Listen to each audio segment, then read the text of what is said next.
कारण जी गोष्ट कधीच मिळणार नाही, जी गोष्ट संविधानाला अपेक्षित नाही, जी गोष्ट कायद्याला अपेक्षित नाही, ती मी तुम्हाला मिळवून देईन. ही जी भाषा आहे या माणसाची, याचा कुठंतरी याचं चौकशी झाली पाहिजे या माणसाची. मुख्यमंत्र्यांनी या भूताला वेळीच आवर घालावा, बाटलीत बंद करावं हे भूत आणि कुठंतरी अरबी समुद्रात फेकून द्यावं. नाहीतर हे महाराष्ट्रामधला हा भाईचारा कधीही या महाराष्ट्रानं ओबीसी आणि मराठा वाद बघितलेला नाही. एक जरांगेला तुम्ही समुद्रात नेऊन टाकायची भाषा करता.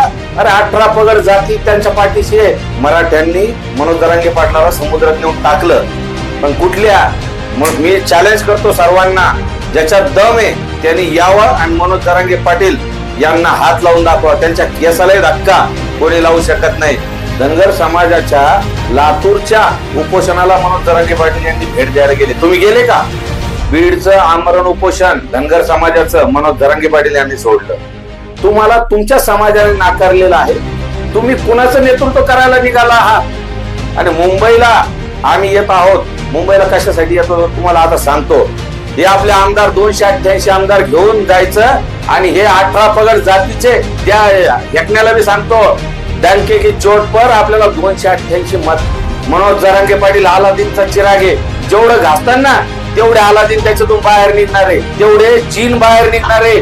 तुमचं जरांगे पाटील नावही घेत नाही. तुमचं कर्तृत्व काय आहे? अरे 3-4 हजार तुम्हाला मतदान पडलं लोकसभेमध्ये, तुमचं डिपॉझिट जप्त झालं. तुम्ही कोणाचं नेतृत्व करताय? अरे तुम्ही जरांगे पाटलाचं नाव घेऊन म्हणजे सूर्यावर थुंकण्यासारखी तुमची भाषा आहे. काय सांगाल लक्ष्मण हाके यांनी मनोज जरांगे पाटील यांना समुद्रात म्हणजे बाटलीत भरून समुद्रात टाकून द्या असा शब्दप्रयोग केलाय. ज्या व्यक्तीचं तुम्ही नाव घेतले त्या व्यक्तीवर मनोज जरांगे पाटील त्यांना महत्व देत नाही, त्यांना लक्षात येत नाही. त्यांनी उपोषण केलं, मनोज जरांगे पाटील यांनी एकदाही त्या व्यक्तीचं नाव घेतलं नाही. हा, समुद्रात नेऊन टाकलेलं आहे. मनोज जरांगे पाटील यांना समुद्रात नेऊन टाकलेलं आहे. मराठ्यांनी मनोज जरांगे पाटलाला समुद्रात नेऊन टाकलं, पण कुठल्या? मराठ्यांच्या समुद्रात, मुस्लिमांच्या, दलितांच्या, धनगरांच्या, ओबीसीच्या समुद्रात नेऊन मनोज जरांगे पाटील यांना सर्वांनी नेऊन टाकलेलं आहे. आणि कुणाची मजाल आहे? मग मी चॅलेंज करतो सर्वांना, ज्याच्यात दम आहे त्यांनी यावं आणि मनोज जरांगे पाटील यांना हात लावून दाखवा. त्यांच्या केसालाही धक्का कोणी लावू शकत नाही.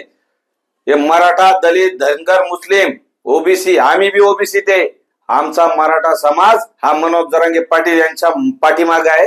आमचा मराठा समाज हा ओबीसी मध्ये आहे. तुम्ही धनगर समाजाचं नेतृत्व करता साहेब. तुम्ही धनगर म्हणजे मनोज जरांगे पाटील हे धनगर आरक्षणाच्या बाजूने आहेत.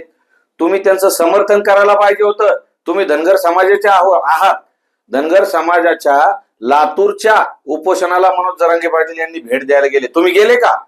बीडचं आमरण उपोषण धनगर समाजाचं मनोज जरांगे पाटील यांनी सोडलं. छत्रपती संभाजीनगर येथे धनगर समाजातर्फे मोठा सत्कार करण्यात आला. मुस्लिम बांधवांतर्फे प्रत्येक ठिकाणी 6 जुलैपासून 13 जुलैपर्यंत सचिन हावळे पाटील त्यांच्या सोबत होता. आणि याची देही याची डोळा, मी हे सगळं बघितलेलं आहे साहेब. दलित समाज, मुस्लिम समाज यांनी आमच्या रॅलीमध्ये जेवणाची, पाण्याची व्यवस्था बघितली. आमच्या रॅलीला कडे केले. धनगर समाज, अहो ओबीसी समाज, अहो तुम्ही जातीमध्ये तुम्ही जे वक्तव्य करताय की हा जातीवाद मराठा ओबीसी, हा नाहीये साहेब. तुम्ही हा जातीवाद क्रिएट करताय. तुमची राजकीय पोळी भाजण्याचं तुम्ही काम करताय. तुम्हाला या तुमच्या लोकसभेच्या याच्यात तुम्ही तुमचं आत्मपरीक्षण केलेलं आहे. तुम्हाला तुमच्या समाजाने नाकारलेलं आहे. तुम्ही कुणाचं नेतृत्व करायला निघाला आहात? मी तुम्हाला विनंती करतो साहेब, मनोज जरांगे पाटील हे धनगर आरक्षणाच्या फेवर मध्ये आहेत. मारवाड्यांनाही द्या, ब्राह्मणालाही द्या, ज्याच्या ज्याच्या कुणबी नोंदी सापडतात त्यांना द्या. हे मनोज जरांगे पाटील यांचं नेहमी म्हणणं आहे. आणि मुंबईला जे मुद्द्यावरती छगन भुजबळ म्हणतात की आरक्षणाचा बट्ट्याबोळ हा माणूस करणार आहे, असं छगन भुजबळांचं म्हणणं आहे. सर, आमची गोदडी फाटलेली तरीही मनोज जरांगे पाटील यांचं म्हणणं आहे की माझ्या आरक्षणासोबत, मराठा आरक्षणासोबत मी धनगर आरक्षणाचा प्रश्न मार्गी लावेल, मुस्लिमांचाही लावेल, मारवाड्यांच्या नोंदी सापडल्या कुणबीच्या त्यांनाही द्या, ब्राह्मणालाही द्या, ज्याच्या ज्याच्या सापडतील त्यांना द्या. म्हणजे आम्ही काय विचार करतो की प्रत्येकाला द्या, म्हणजे आम्हालाच देऊ नका. पण यांचं काय झालेलं आहे, यांचं पोट दुखतंय. यांना काय झालेलं आहे की यांना मताची पेटी दिसतीये, पण यांना हे दिसत नाही आजपर्यंत यांनी जेवढं आयुष्य काढलेलं आहे मराठ्यांनी यांना भरभरून दिलेलं आहे आणि तुम्ही मराठ्यांना विरोध करताय साहेब. मी तुम्हाला एक विनंती करतो, हा मराठा इतका खवळलेला आहे, मराठा सोडा, मुस्लिम, दलित, धनगर, बंजारा, ओबीसी हा पूर्ण खवळलेला आहे साहेब. तुम्ही फक्त ओबीसी करू नका, जातीयवाद करू नका.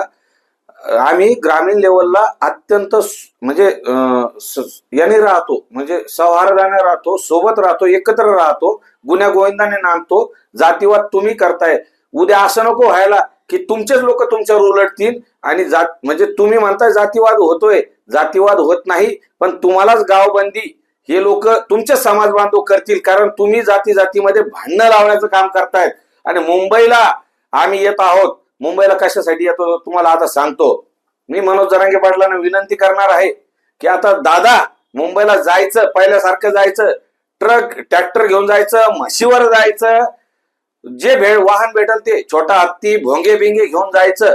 पण जायचं कशासाठी माहिती का? 288 आपले आमदार, मराठा, दलित, धनगर, ओबीसी, बंजारा हे आपले आमदार 288 आमदार घेऊन जायचं आणि हे 18 पगड जातीचे महाराष्ट्रातले सर्व समाज बांधव आपल्याला डंके की चोट पर, त्या हेकण्याला बी सांगतो, डंके की चोट पर आपल्याला 288 मत जे आमदार आपले निवडून जातील 18 पगड जातीचे, त्यांच्या शपथविधीला अख्खा महाराष्ट्रातले सर्व समाज बांधव घेऊन जायचे आणि तिथं शपथविधी करायचा. फक्त मुंबईच्या बांधवांना एक विनंती करतोय, आमचे हे मराठवाड्यातले जे आहेत त्यांची फक्त परसागड उघड्यावर जायची सवय, परसागड जाण्याची फक्त मुंबईकरांनी व्यवस्था करायची, बाकी आम्हाला काहीच देणं घेणं नाही. आम्ही आमचा दाना पाणी वर्षभर पुरेल इतका दाना पाणी आम्ही घेऊन यायला तयार आहे. फक्त आमची परसागड जायची वांदे होतील. तुमच्या ज्या इंग्लिश संडास बाथरूम असतील किंवा जे टॉयलेट असतील त्याच्यात आमच्या लोकांना जाणं होणार नाही, फक्त परसागड जायची. आणि जर ती परसाची व्यवस्था झाली नाही तर मोठमोठ्या बंगल्यांपुढे आमचे समाज बांधव हे परसागड जाण्याची व्यवस्था करतील. बाकी आणि यांचं म्हणणं आहे की मनोज जरांगे पाटील यांना समुद्रात नेऊन टाका. कुणाच्या दम आहे मनोज जरांगे पाटील यांना हात लावण्याची आणि तुम्ही म्हणता समुद्रात नेऊन टाकायची? मनोज जरांगे पाटील अलादीनचा चिराग आहे, जेवढं घासताना तेवढे अलादीन त्याच्यातून बाहेर निघणार आहे, तेवढे जीन बाहेर निघणार आहे. अगोदर घोषणा होती 1 मराठा लाख मराठा, आता 1 मराठा कोटी मराठा झालेला आहे. आणि आता असं आहे 1 जरांगे कोटी जरांगे झालेले आहे. जेवढं तुम्ही त्या अलादीनच्या चिरागला घासतान तेवढे कोटी जरांगे त्याच्यातून बाहेर निघणार आहे. 1 जरांगेला तुम्ही समुद्रात नेऊन टाकायची भाषा करता. अरे 18 पगड जाती त्यांच्या पाठीशी आहे आणि समुद्रात नेऊन टाकलेलं आहे. 18 पगड जातीच्या कोणा दम आहे ते दाखवाव. आणि आपण बघितलं मनोज जरांगे पाटील यांनी धनगर समाजाच्या उपोषण सोडलेलं आहे. तुमचं जरांगे पाटील नावही घेत नाही, तुमचं कर्तृत्व काय आहे? अरे 3-4 हजार तुम्हाला मतदान पडलं लोकसभेमध्ये, तुमचं डिपॉझिट जप्त झालं, तुम्ही कुणाचं नेतृत्व करताय आणि कुणासाठी उपोषणाला बसताय? अरे तुमच्यात जर धमक असेल, मी मनोज जरांगे पाटलाला विनंती करतो, जरांगे पाटील सोबत तुम्ही उपोषण करा, आमरण उपोषण करा. जो हरण त्याने विषय सोडून द्यायचा.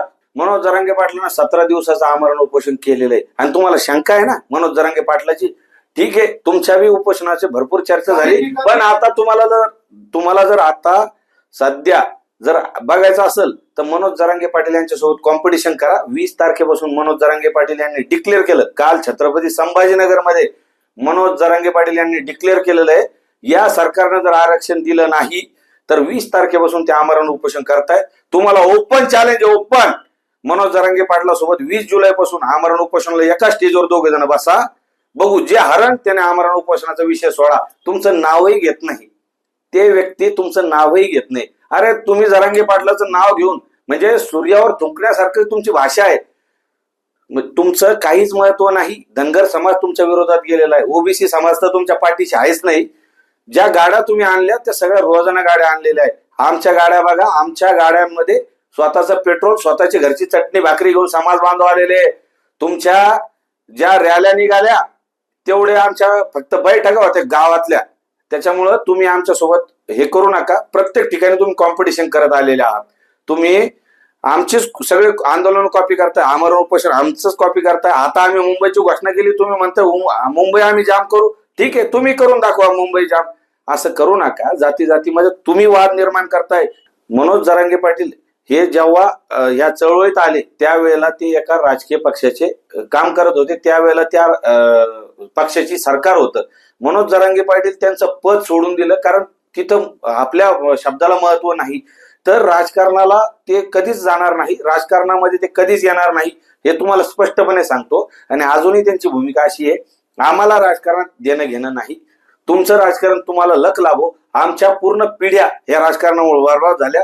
आमचे जेवढे हे आमदार आहेत हे काहीच कामाचे नाही, हे सगळे फक्त सत्ता पिपासू आहे. यांचा बाप हे राजकारणी, यांचा गॉडफादर असतो. यांना मराठा समाजाशी काही देणं घेणं नाही. मनोज जरांगे पाटलांनी 20 तारखेपर्यंत वेळ याच्यासाठी दिला की तुम्ही 20 तारखेपर्यंत तरी सुधरा.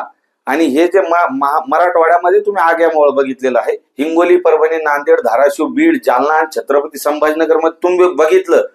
जर तुम्हाला एक सांगतो, तुम्ही अजूनही 20 तारखेपर्यंत मनोज जरांगे पाटलांना मोठा उदारमतवादी व्यक्ती आहे, त्यांनी तुम्हाला वेळ दिलेला आहे.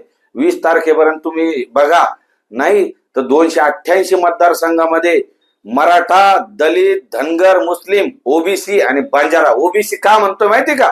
ओबीसी मध्ये मराठा पण आहे आणि वंजारी समाज आणि माळी समाज आहे आमच्या पूर्ण ताकदीने. हे 2-4 जर नेते सोडले ना, जे फक्त राजकारण करत आहे, जाती जातीमध्ये तेढ निर्माण करण्याचं काम करत आहे, मी त्या सर्व समाज बांधवांना विनंती करतो, आपण सगळे एक आहोत. मराठा फक्त स्वतःच्या जातीच्या आरक्षणासाठी लढतोय. आणि मनोज जरांगे पाटील यांचं आता आंतरवाली सराटी इथून आंदोलन चालू झालं तेव्हापासून नाही, 40 वर्षापासून अण्णासाहेब पाटील यांनी आत्मदहन केलेलं आहे, त्यावेळेसपासून मराठा झगडतोय. मराठा स्वतःच्या जातीच्या आरक्षणासाठी लढतोय. हा लढा जर 40 वर्षा अगोदर झाला असता तर आमचे लाखो पोरं हे आज अधिकारी झाले असते, लाखो पोरं शिकले असते. आमचे पोरं आज सालाना चालले, दुसऱ्याच्या कंपन्यांमध्ये कॅज्युअल मध्ये कामाला चालले, हातगाड्या ढकलू राहिले, टपऱ्या चालवू राहिले. आमच्याकडे फक्त पाटील की देशमुखी राहिली. साहेब, ही जात सगळ्यांना देत आलेली आहे. ज्या वेळेला पंजाबराव देशमुख म्हणत होते विदर्भातले की मराठवाड्यातल्या मराठ्यांना तुम्ही आरक्षण घ्या, आम्ही घेतलं नाही कारण आमच्याकडे होतं, आमच्याकडे जमीन जुमले होते, त्यावेळेला विदर्भातल्या मराठा बांधवांकडे नव्हतं.